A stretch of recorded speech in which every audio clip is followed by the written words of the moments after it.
একটা সময় ছিল যখন আমার হাতেও ভালো দই বসতো না, কিন্তু আলহামদুলিল্লাহ এখন কিন্তু খুব ভালোই দই হয়।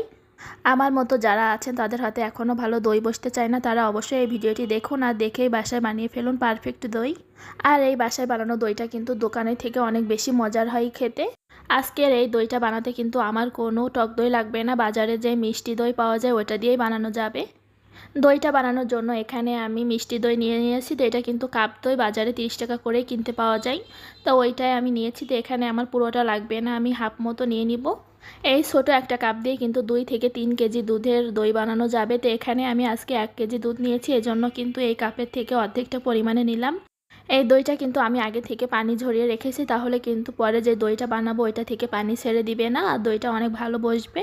তারপর দইটা আমি ভালো করে চামচের সাহায্যে ফেটিয়ে নিয়েছি, নিয়ে এখানে যে দুধটা জাল করে রেখেছিলাম ওইটা একটু ঠান্ডা করে নিচ্ছি।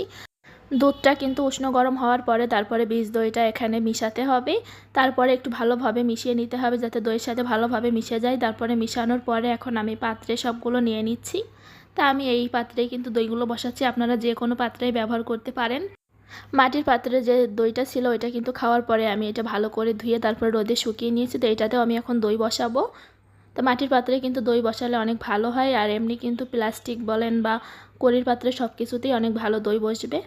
আজকে আমি আপনাদের প্লাস্টিকের বাটি, মাটির পাত্র, তারপরে কড়ির মগ সব কিছুতে আজকে দই বানিয়ে দেখাবো যে কেমন হয়।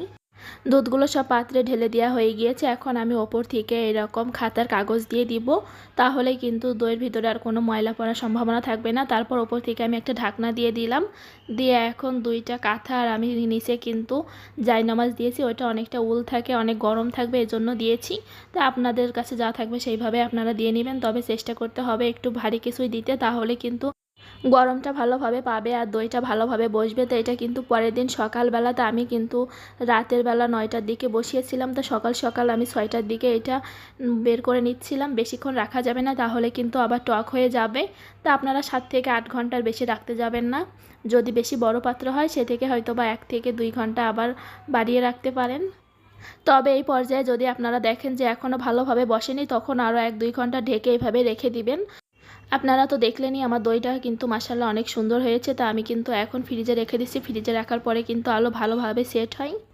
তারপর এটা ছিল বিকালবেলা আমি এখন বেলকুনিতে বসে দই খাচ্ছিলাম। তো এই গরমের ভিতরে কিন্তু এরকম 1 কাপ দই ফ্রিজ থেকে বের করে খাইতে অনেক ভালো লাগে।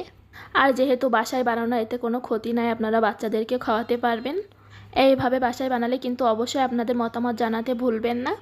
আজকের ভিডিওটি আপনাদের কাছে কেমন লাগলো সেটাও কমেন্টস করে জানাতে পারেন। তো সবাই অনেক ভালো থাকবেন, সুস্থ থাকবেন, দেখা হবে পরবর্তী ভিডিওতে। আর অবশ্যই আমার চ্যানেলের পাশেই থাকবেন। আল্লাহ হাফেজ।